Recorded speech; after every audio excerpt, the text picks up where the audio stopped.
Selamat pagi teman-teman seluruh perawat di RSCM, juga DPJP dan PPDS. Saya dari PPRS, Dr. Sitohang, mau menyampaikan tentang bagaimana tata laksana pasien COVID di ruang perawatan atau mungkin di ruang isolasi.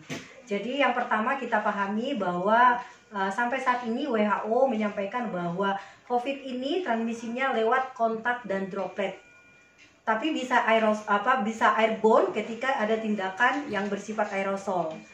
Misalnya tindakan suctioning, kemudian tindakan intubasi, tindakan bronkoskopi. Nah, itu bisa aerosol, berarti itu sebenarnya diperuntukkan bertekanan negatif ruangannya.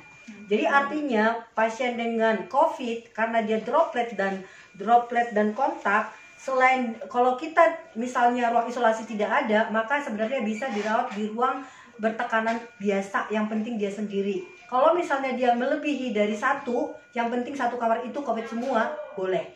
Ya, jadi karena dia masih oleh WHO mengatakan itu transmisi kumannya lewat kontak dan droplet. Bagaimana kita mencegah supaya jangan kontrak ini jangan sampai ke kita?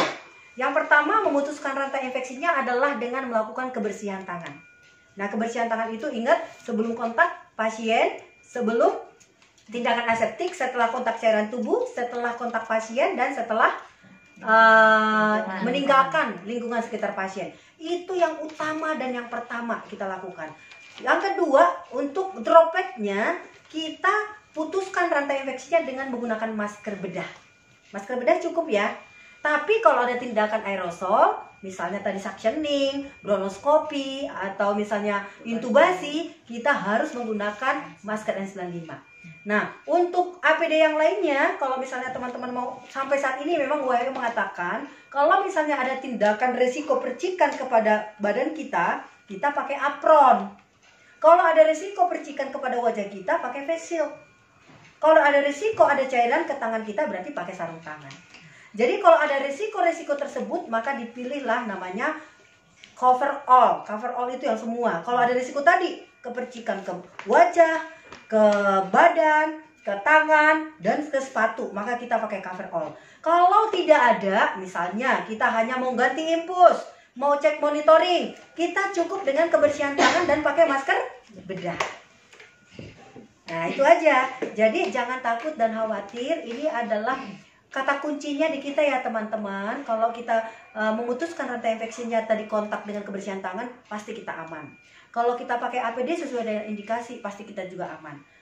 Bukan hanya kita aman, tapi lingkungan juga aman. Yang berikutnya adalah cara melepaskan APD tadi. Jadi setelah kita keluar, kalau cover all, tadi ada tindakan suctioning dan lain sebagainya, itu sarung tangannya double.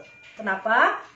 Karena kalau misalnya dia terjadi, misalnya ada cairan ke tangan kita, maka yang di ruang ketika sudah selesai tindakan, maka sarung tangan tadi dilepas yang pertama, baru keluar.